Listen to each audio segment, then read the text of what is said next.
தொடர்ந்து தமிழ்நாட்டுல இப்ப பவர் கட் அதிகமாயிட்டு இருக்கு. அத பத்தி உங்க கருத்து என்ன சார்? அதாவது கூடுதலாக இந்த விஷயத்துல துறை சார்ந்த அமைச்சகம் கவனம் எடுத்து எதனால் இது ஏற்படுங்கிறத சரி செய்யணும். இதே போன்ற தவறுகள் போன முறை நடக்கும்போது எவ்வளவு கடுமையாக விமர்சிச்சீங்க. அப்போ உங்களுக்கு வந்தா ரத்தம், மற்றவங்களுக்கு வந்தா தக்காளி சட்னியா? அப்போ உடனடியாக நீங்கள் சரி செய்யணும். இதே தவறுகளை கடுமையாக நீங்கள் விமர்சிச்சீங்க, சோசியல் மீடியாவில் கிண்டல் பண்ணீங்க. அப்போ அந்த துறை அமைச்சராக இருந்த செந்தில் பாலாஜி அவர்கள் அணில்னு சொல்லி நக்கல் பண்ணீங்களா இல்லையா? இப்போ அதே போன்ற பிழைகள் அதே மாதத்தில் தானே வருது. இப்போ இதுக்கு என்ன விளக்கம் கொடுக்க போறீங்க? பெண்களுக்கு நாங்கள் வந்தால் மகளிர் உரிமை தொகையை 2500 கொடுப்போன்னு சொன்னீங்க. ஏன் நீங்கள் கொடுக்கல? அதே திமுக ஆட்சி கொடுத்த 1000 ரூபா தானே கொடுக்குறீங்க. அந்த 1000 ரூபாயை நீங்கள் அதிகப்படுத்தி தருவோன்னு வாக்குறுதி கொடுத்தீங்கல்ல, அந்த வாக்குறுதியை உங்களால் செயல்படுத்த முடியலை. நடைமுறைக்கு ஒத்து வராத வாக்குறுதியில கொடுத்தேன் என்பதை நீங்கள் இப்போதாவது ஒத்துக்கிறீங்களா? வருடத்துக்கு 6 சிலிண்டர் கொடுப்பேன்னு சொன்னீங்களே, எப்போ கொடுக்க போறீங்க? அந்த அறிவியெல்லாம் மக்கள் காத்திருக்கிறாங்க. அதாவது சிபிஐ, சிபிஎம், விசிகா இந்த கட்சிகள்லாம் ஒரு குடியரசுத் தலைவர் ஆட்சி வந்துவிடக்கூடாது என்ற அடிப்படையிலும் பாஜகவுடைய கரம் ஓங்கிவிடக்கூடாது என்ற அடிப்படையில் தான் நாங்கள் ஆதரவு கொடுத்தோன்னு சொன்னாங்க. சிபிஐ, சிபிஎம் ரெண்டுமே வெளியிலிருந்து ஆதரவுன்னு சொல்லி ஒரு முடிவெடுத்திருக்கிறாங்க. அதுதான் அந்த கட்சியுடைய நிலைப்பாடு. விசிகாவும் ஐயுஎம்எலும் ஆட்சியில் பங்கெடுத்திருக்கிறாங்க. இப்போ நாம் என்ன சுட்டி காட்டணும்னு சொன்னோம்னா, ஒவ்வொரு கட்சிக்கும் என்ன முடிவெடுக்கணுங்கிற அதிகாரம் அந்த கட்சியுடைய தலைமை நிர்வாகத்துக்கு உண்டு. அந்த தலைமை நிர்வாகிகள் எடுத்திருக்கிறாங்க. நாம் என்ன சொல்கிறோம்னா, திராவிட முன்னேற்ற கழகத்தினுடைய உழைப்பால், வியர்வையால் இந்த வெற்றிகள் சாத்தியமானது என்பதை நாம் எல்லோருமே ஒத்துக்கொள்ளணும். இதே கூட்டணியில் தான் தொடரும்னு சொல்லியிருக்கீங்க. இன்னொரு பக்கம் ஆட்சியிலையும் பங்கெடுத்திருக்கிறீங்க. இது எதிர்காலத்தில் இது எத்தகைய நகர்வை நோக்கி செல்லுன்னு நம்மளால் உறுதியாக கூற முடியலை. எது எப்படி இருந்தாலும் தமிழ்நாட்டில் திராவிட முன்னேற்ற கழகம் கடந்த 5 ஆண்டு காலத்தில் எவ்வளவு சிறப்பான ஆட்சியை நடத்தியது என்பது எல்லோருக்குமே தெரியும். அதை யாருமே நம்ம அவ்வளோ எளிதில் மறந்து போயிட முடியாது. இப்போ நீங்கள் அணி மாறி எங்கள் ஆட்சியில் பங்கெடுத்திருக்கிறீங்க. எங்களுடைய திட்டங்கள் எல்லாவற்றையும் நீங்கள் முடங்காமல் பார்த்து கொள்ள வேண்டிய கடமை இருக்குது. மிக சிறப்பான ஒரு ஆட்சியை தளபதி அண்ணன் ஸ்டாலின் அவர்கள் கொடுத்தாங்க. அந்த திட்டங்கள் முடங்காமல் கொண்டு செல்வதற்கான பணிகளை நீங்கள்லாம் முன்னெடுங்கன்னு கேட்டுக்கொள்கிறோம். இந்திய யூனியன் முஸ்லீம் லீக் நீண்ட காலமாக திமுக கூட்டணியில் அங்கம் வகித்த கட்சி. திமுகவும் பாரதிய ஜனதா கட்சியும் கூட்டணி இருந்த காலகட்டத்தில் அவங்க அந்த கூட்டணியில் இல்லை, அதிமுக கூட்டணிக்கு போயிருந்தாங்க. அதன் பிறகு திமுக கூட்டணிக்கு வந்தவங்கள திமுக எப்போதுமே பெரிய அளவில் மதித்திருக்கிறது. கூட்டணி பேச்சுவார்த்தையில் தொடங்கும் போது முதல் கட்சியாக அவர்களுக்கு தான் அழைப்பு கொடுப்பாங்க. கூட்டணியில் ஒரு மூத்த தலைவராகத்தான் பேராசிரியர் காதர் மீதின் அவர்களை திமுகவுடைய தலைவர் அவர்கள் மதித்து வந்தார். எப்படி ஐயா நல்ல கண்ணுவை மதித்தாங்களோ, ஐயா சங்கரையாவை எப்படி மதித்தாங்களோ, எப்படி ஐயா பட நெடுமாறன் அவர்களை இப்போ மதிக்கிறாங்களோ அதே மாதிரி தான் அவர்களை மதித்தாங்க. தகைசால் தமிழர் என்ற உயரிய விருதையும் கொடுத்து சிறப்பித்தாங்க.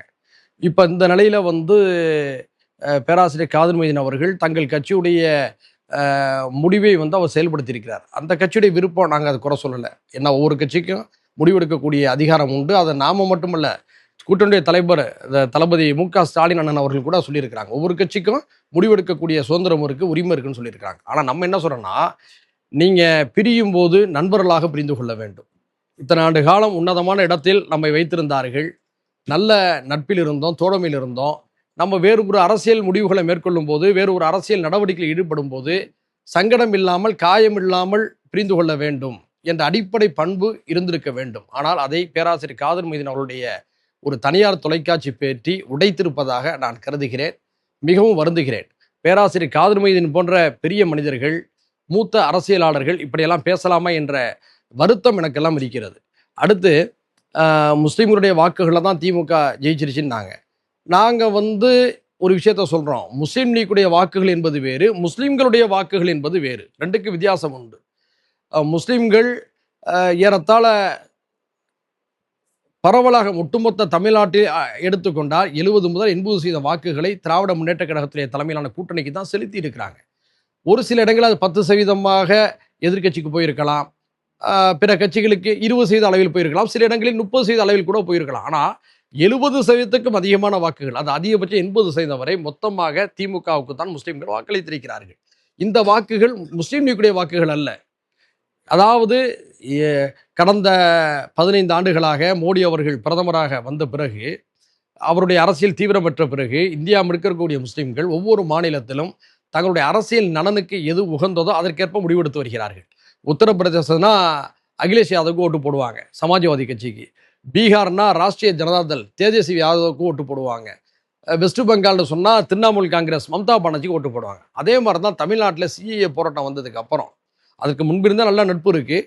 குறிப்பாக சிஏஏ போராட்டம் வந்ததுக்கு அப்புறம் திமுக தான் சிறுபான்மை மக்களுக்கு பாதுகாப்பு, தமிழ்நாட்டுடைய சமூக ஒற்றுமைக்கு திமுகவால் தான் பாதுகாப்பு தர முடியும் என்ற நம்பிக்கை சிறுபான்மை முஸ்லீம்களுக்கு இருக்கின்ற காரணத்தினால தான் 70% அதிகமான வாக்குகளை இந்த முறையும் போட்டிருக்காங்க. அது பல இடங்களில் 90% வரையும் போட்டிருக்காங்க, சில இடங்களில் 95% வரையும் போட்டிருக்காங்க. அதற்கு முஸ்லீம் லீக் காரணம் அல்ல, புரிந்து கொள்ள வேண்டும். அடுத்ததாக பேராசிரியர் காதர் மீதின் அவர்கள் ஒரு மூத்த அரசியலாளர், அதுவும் கலைஞர் அவருடைய குடும்பத்துக்கு மிகவும் நெருக்கமாக இருந்தவர். அவர் என்ன சொல்றாருன்னா, எங்களுடைய முடிவை யாரும் விமர்சிக்க கூடாது, விமர்சிச்சா நாங்களும் அதே மாதிரியா விமர்சிப்போம்னு சொல்லி பேசுவது வந்து ஒரு பெரிய மனிதருக்கான அழகாக எனக்கு தெரியலை. அடுத்தது அவருடைய பேட்டியில் எங்களை விமர்சிப்பது முட்டாள்தனம், போக்கிரித்தனம் என்பது போன்ற வார்த்தைகளை பயன்படுத்தியிருக்கிறாங்க. இது ஒரு கண்ணியத்துக்குரிய காகிதமில்லத் அவர்கள் உருவாக்கிய முஸ்லீம் லீக்குடைய தலைவர்கள் பேசக்கூடிய பேச்சா என்ற ஒரு கேள்வியை வைக்கின்றோம். மீண்டும் தெளிவாக சொல்கிறோம், நீங்கள் எந்த அரசியல் முடிவு வேண்டுமென்றாலும் எடுங்க, அது உங்கள் விருப்பம். அதற்காக இந்த கூட்டணி காயப்படுத்திட்டு செல்லாதீங்க. கடந்த காலத்தில் இருந்த நட்பையும் அவர்கள் தந்த மரியாதையும் சற்று நினைத்து பார்க்க வேண்டும் என்று இந்த நேரத்தில் கேட்டுக்கொள்கிறேன். நாட்டில் புரட்சி ஒன்று வருது, மாற்றம் ஒன்று வருதுன்னா அது ஆக்கப்பூர்வமான அடிப்படையில் வரணும், சரியா?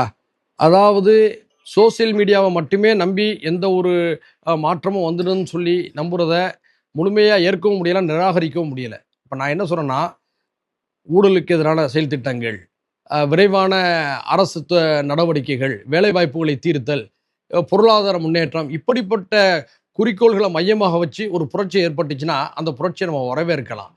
ஆனால் அரசியல் விவரம் புரியாதவர்கள்லாம் சோசியல் மீடியாவில் எழுதி இதன் மூலமாக ஒரு மாற்றத்தை உருவாக்க போகிறோங்கிறது எந்த அளவுக்கு விடையே தரும்? இன்னொன்று நான் கேட்குறேன், மக்கள்கிட்ட வந்து புரட்சிகரமான சிந்தனைகள் ஏதாவது ஏற்பட்டிருக்கா? நான் இதே தமிழ்நாடு நான் வெளிப்படையாக பேசுகிறேங்க. கடந்த தேர்தல் என்ன நடந்துச்சு? எங்களுடைய பேரப்பிள்ளைங்க சொல்லிட்டாங்க, எங்கள் பிள்ளைங்க சொல்லிட்டாங்க, அதனால நாங்கள் ஒரு ஓட்டை போட்டோம், இப்படி ஒரு ஆட்சியே மாறும்னு சொல்லி நாங்கள் எதிர்பார்க்கலாங்கிறாங்க. இன்னொரு தரப்பை பார்த்து மக்கள் கேட்குறாங்க, என்னென்னா, ஏன்பா உதயசூரியன்காரங்கள்ட்டையும் நீங்கள் பணத்தை வாங்கிட்டீங்க ஓட்டுக்கு, ரெட்டலைக்காரங்கள்ட்டையும் பணத்தை வாங்கிட்டீங்க, 2 பேர்ட்டையும் பணத்தை வாங்கிட்டு 3வது ஆளுக்கு ஓட்டு போட்டதுக்கு பேர் என்னப்பா நேர்மன்னு சொல்லி கேட்குறாங்க. அப்போ இந்த விவாதங்கள்லாம் வந்து வாதிக்கப்படணுமா இல்லையா? அப்போது புரட்சி என்பது 100% நியாயத்தின் அடிப்படையிலும் ஒடுக்கத்தின் அடிப்படையிலும் அமையப்பட வேண்டும். மாற்றம் என்பதும் ஜனநாயகத்தன்மையோடு நகர்த்தப்படணும். ஜனநாயகத்தன்மையும் ஒடுக்கமும் இல்லாத எந்த மாற்றமும் புரட்சியும் நீண்ட காலம் தாக்கு பிடிக்காது. அதனால் இந்த காக்ரோச் ஜனதா பார்ட்டி இவை எல்லாமே வந்து ஒரு நாள் செய்திகளாக, ஒரு வார செய்திகளாக இருக்கும். நீண்ட கால மாற்றத்துக்கு இதெல்லாம் உதவாதுன்னு நான் நினைக்கிறேன். கூட்டணி காங்கிரஸ் கட்சி கடுமையா விமர்சனம் பண்ணியிருக்காங்க. புரியல. 10 ஆண்டு காலமாக கூட்டணியில் இருந்த காங்கிரஸ் கட்சி கடுமையா விமர்சனம் பண்றாங்க. காங்கிரஸ் கட்சி விமர்சனம் பண்றதா சொன்னீங்களா? திமுக விமர்சனம் பண்றதா? காங்கிரஸ் கட்சி திமுக விமர்சிங்க. நான் கேட்கிறேன், சோதனையான காலகட்டங்களிலெல்லாம் காங்கிரஸ் கட்சிக்கு துணையாக நின்றது திராவிட முன்னேற்ற கழகம். அதை காங்கிரஸ்காரர்கள் யாராவது மறுப்பாங்களா? அண்ணன் ராகுல் காந்தி மறுப்பாரா? அன்னை சோனியா காந்தி மறுப்பாங்களா? இங்கே இருக்கக்கூடிய ஐயா ப. சிதம்பரம் போன்ற மூத்த அரசியல் தலைவர்கள் மறுப்பாங்களா? அப்போ உங்களுக்கு உண்மையிலேயே இந்த திமுகவின் மீது கசப்பு இருந்துருந்துச்சுன்னா கடந்த பாராளுமன்ற தேர்தலே உறவை அறுத்துட்டு நீங்கள் போயிருந்துருக்கணும், அல்லது இந்த சட்டமன்ற தேர்தலே உங்கள் உறவை அறுத்துட்டு போயிருந்துருக்கணும்.